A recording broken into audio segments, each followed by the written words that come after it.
Assalomu alaykum rahmatullohi barakatuh. Sizlar bilan Qur'oni Karim oyatlarining nozil bo'lish sabablari kitobini o'qishda davom etamiz. Biz sizlar bilan o'tgan suhbatimizda Tavba surasining 75 hamda 76 oyatlari nima sababdan nozil bo'lgani haqida suhbat qurganmiz. Bu oyatlar salabaga bog'liq bo'lib, Payg'ambarimiz Muhammad sallallohu alayhi va sallam salabaning haqqiga qilgan duolari ijobat bo'lib, Alloh unga barokatli rizq beradi. Uning qo'ylari ko'payib Madina shahriga sig'may qoladi va salaba boshqa joyga ko'chib o'tadi. Alloh azza va jalla mollarni poklaydigan sadaqa zakot olish haqidagi oyatni tushirib, zakotni farz qiladi. Rasululloh sallallohu alayhi va sallam zakot yig'uvchilarga salabadan zakotni olib kelishni buyuradi, lekin salaba zakot berishdan bosh tortadi. Shu sababli 76-oyat nozil bo'ladi.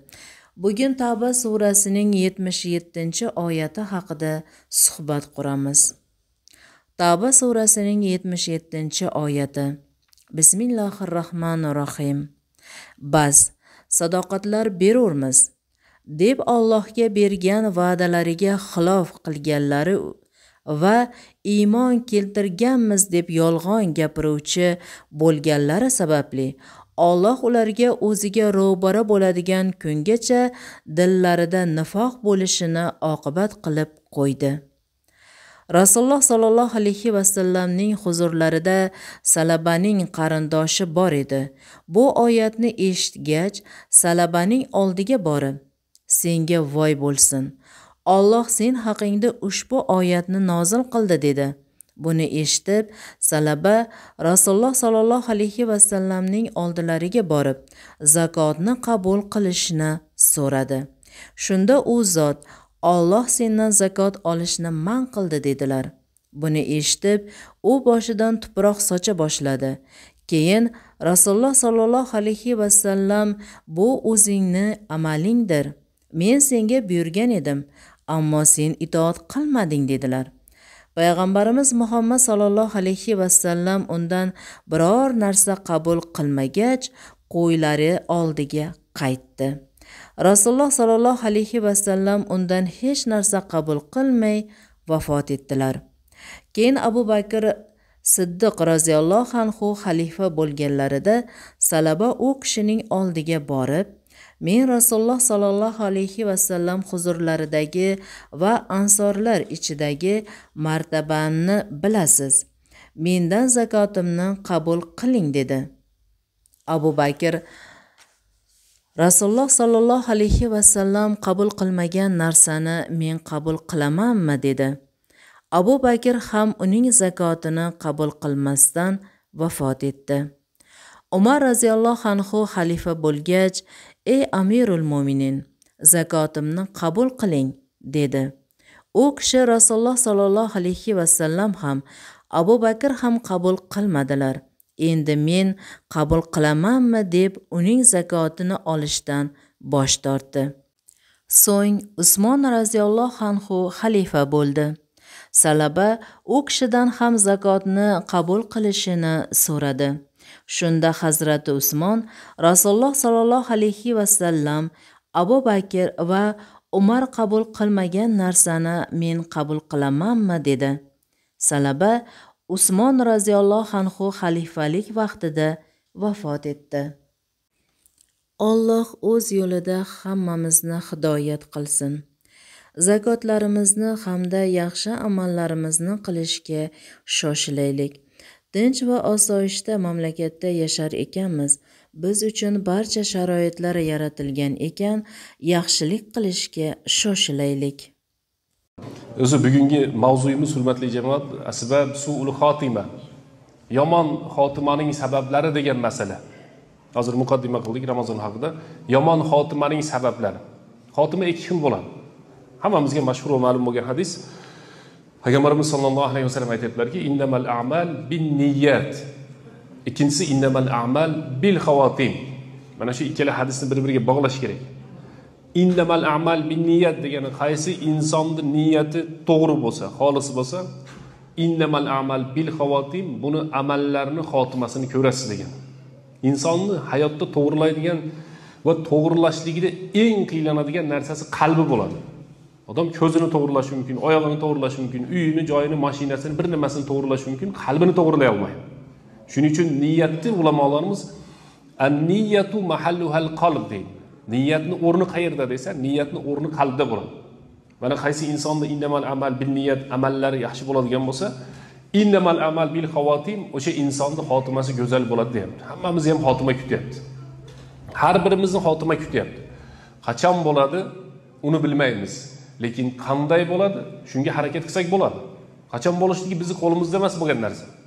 Bizning imkoniyatimiz yo'q, qo'limizda emas bo'lgan narsani harakat qilishlik u aqlsizlik hisoblanadi. O'limni to'xtatib qolishlik yoki endi men hayotni ko'proqqa cho'zib qo'yishlik insonning qo'lidagi emas bo'lgan narsa. Shuning uchun biz nima qilamiz desa, o'limni qachon kelishligi biz uni bilmaymiz ham, bilishga harakat qilmaymiz ham, harakat qilsak ham topolmaymiz. Biz nimaga harakat qilamiz desa, biz husnul xotimaga harakat qilamiz. Go'zal xotima bilan bu hayotdan ketishlikka harakat qilamiz. Hadis hammamizga mashhur, payg'ambarimiz sollallohu alayhi vasallam man kana akhiru kalamihi minad dunya la ilaha illalloh dakhalal jannah. Qaysi insonning dunyodagi so'nggi kalimasi la ilaha illalloh bo'ladigan bo'lsa, u jannatga kirdi dedilar. Keyingi mavzuyimizda husnul xotimani aytib beramiz. Bugungisi su'ul xotima.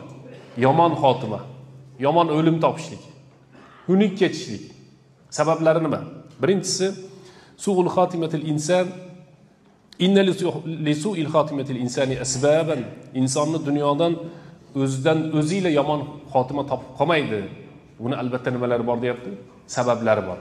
Mana biz Ramazonda 2 yil bo'lib qoldi, 1 yilmi 2 yil bo'ldi muqaddam. O'sha misrlik bir yigitni Saudiya Arabistoniga borib, Makka Mukarramada Laylatul Qadr kechasida nafil namoz o'qiyotganda sajdada Ramazonda Ka'bada jon berganligi juda mashhur bo'lib tarqab ketdi. Demak, buning uchun ko'p uni duolari bo'lgan. Bu hamma taraflama husn xotima. Makka Mukarramada Ramazon oyida Qadr kechasida tavofda, yana o'sha ehromda Ka'baning huzurida jon berishlik. Bu orzu bilan bo'lmaydi, birodarlar. Bir narsani orzu qilib, men ham shunday bo'lsam deb orzu qilsa-da, o'zi boshqaga qarab yursa bo'lmaydi bu narsa. Unga nima qilish kerak desa, harakat qilishligi kerak. Birinchisi isrorul inson alal ma'siya. Qaysi inson gunohni qiladi va o'sha gunohni qilishlikdan to'xtamaydi ham, orzu ham qilmaydi, harakat ham qilmaydi, shu gunohda davom etib ketaveradi. Ayniqsa bu 40 yoshdan tepasidagi odamlarga eslatamiz. 40 yoshdan yuqoriga o'tgan odamlarga takror, miror deydi arab tilida, miroran va takroran qayta-qayta eslatamiz. 40 yoshdan so'ng uzr yo'q. 40 dan so'ng uzr yo'q. Nimaga? Aql mukammal bo'ladigan yosh 40 yosh. Payg'ambarlik keladigan yosh 40 yosh. Va davomdan o'tib ketgan yosh ham 40 yosh. Alloh taolo Qur'oni Karimda hatta iza balagha ashuddahu va balagha 40 sanatan deyapti. O'zini mukammalligiga yetganda va 40 ga kirganda deyapti Alloh taolo. 40 ga kirdi degan oyat bor. Qala robbi awzi'ni an ashkura ni'mataka allati an'amta alayya. Ey Robbim, menga bergan ne'matlaringga shukr qilishlikni o'zing menga bergin deyapti. Ya'ni shuncha ne'mat berding, endi men shukr qilishni ham o'rganay. Alhamdulillah, menga ko'p ne'matlarni berding. Va an a'mala solihan degan. Buni bu yog'iga men solih amalim ko'paytiray. Aslihli fi zurriyati. Zurriyotlarimni o'zing isloh qilgin. Ota-ona haqida, bola-chaqa haqida hamda o'zini isloh bo'lishligi haqida, Alloh taologa shukr qilishlik haqidagi oyat 40 yoshda kelgan. Shuning uchun biz aytamizki, hurmatli jamoat, 40 yoshdan so'ng uzr yo'q. Ko'radiganni ko'rdi, eshitadiganni eshitdi, biladiganni bildi, qiladiganni qildi. Tamom, 40 dan keyin uzr yo'q. Albatta tavba qilsa Alloh taolo kechiradi. Lekin 40 dan keyin deydi ulamolarimiz, 2 qavat, 3 qavat to'shakda yotgan bo'lsa, 1 qavat to'shakka o'tish bo'lgan ekan. Demak, insonni hurmatli jamoat, gunohda ketayotgan biz yoshlarga bunga yo'l ochmaylik. Yoshlar masalan gunoh qilayotgan bo'lsa, uzr topmaymiz, lekin 40 dan keyin gunoh qilayotgan odam bir o'ylab qo'ysin. 40 dan keyin ham sigaretni tashamasa, 40 dan keyin ham aroqni tashamasa, 40 dan keyin ham yolg'onchilikni tashamasa va 40 dan qancha yashaymiz? O'ylaylikchi, bu dunyoda qancha yashaymiz? Payg'ambarimiz sollallohu alayhi vasallam meni ummatimning umri 60-70 ni orasida deyaptilar. undan o'tib ketadigani bor, unga yetmaydigani bor. Lekin 40 dan so'ng hurmatli jamoat uzr yo'q. 40 dan so'ng nima yo'q ekan? Uzr yo'q. 40 dan keyin inson to'liq o'zgarishligi kerak. Al-israr alal ma'siya degan inson gunohda hali ham davom etaveradi degani, demak bu inson gunohdan to'xtamasa davom etyapti. Yana davom etyaptimi? Alloh subhanahu va taolo yomonlik ustida jon olib qo'yadi. Yana hadisda aytiladiki, "Man 'asha ala shay'in mata alayhi va man mata ala shay'in bu'isa alayhi." Bu umumiy hadis. Qaysi inson nimani ustida yashasa, shuni ustida o'ladi. Ya'ni g'oliban shunaqa. Kim nimani bilan ko'p shug'ullansa, shu narsada jon berib qo'yadi. Va kim nimani ustida jon beradigan bo'lsa, qiyomat kunida shunday qilib qayta tiriladi. Payg'ambarimiz sollallohu alayhi vasallam hadisda aytibdilarki, "Fa innahu yub'athu mulabbiyan" dedilar. Bir kishi hajga ketayotib, tuyasidan yiqilib tushib, bo'yni sinib o'lib qoldi. Ihromda edi. Ihromini yechmaylar, shunday qilib qo'yinglar dedilar. Nimaga dedi? Qiyomat kunida hamma hisob kitob bilan avvora bo'lib turgan vaqtida bu inson labbayk Allohumma labbayk deb dunyoga qaytadan qiyomatda tiriladi dedilar. Labbayk degani, ey Robbim, seni chaqirgan buyruqlarning hammasiga men labbay deyman degan. Fa innahu yub'athu mulabbiyan dedilar. Ey Robbim, senga labbay degan holatda tiriladi dedilar. Demak, yomon o'lim topishning sabablaridan biri al-israr alal ma'siya. Inson gunohni bir marta qilishi mumkin, 5-10 marta qilishligi mumkin, tavba qiladi, boshqa qiladi. Lekin asarru degan Nuh surasida vastakbaru istikbaro, gunoh qilishda to'xtamay davom etaverdilar va kibr qildilar deyapti. Bir gunohda doim davom etgan odamda Alloh taolo su'ul xotima yozib qo'yar ekan. Alloh subhanahu va taolo o'zi saqlasin. Ikkinchisi ar-rukunu ila shahawati dunya va malazzatiha va zukhrufiha mimma yuaddi bil insani ila ihmal al-akhirah. Inson dunyodagi shahvatga berilib ketsa, shahvat deganda biz doim ayollar tushunamiz. Shahvat ko'p narsa. Yeyishlik, ichishlik, kiyishlik, minishlik, tilla, kumushlar, chorvalar, ekin tikinlarning hammasi shahvat deyiladi. Ali Imron surasida Alloh taolo shularning hammasini sanab chiqqan. Dunyoga o'ta berilgan odamning xotimasi xunuk bo'ladi. Dunyoga o'ta berilgan odamning xotimasi xunuk bo'ladi. Dunyoda qancha harakat qilmasangiz ham Alloh taolo sizga yozgandan oshiqchasi kelmaydi, kamayib ham qolmaydi. Oshiqchasi kelmadi ham, undan keyin ham kelmaydi. Kamayib qolmaydi ham, qolmadi ham, undan keyin ham kamayib qolmaydi. Kim bir qarindoshini boy qilmoqchi bo'ladi, boymaydi. Kim bir qarindoshini yo yaqin do'stini kambag'al qilmoqchi bo'ladi, yo dushmanni bir oyog'ini tagiga bolturmoqchi bo'ladi. Bo'lmaydi. Rizqda Alloh taolo yozgan, bandasi aralashmagan ishlarning biri rizq.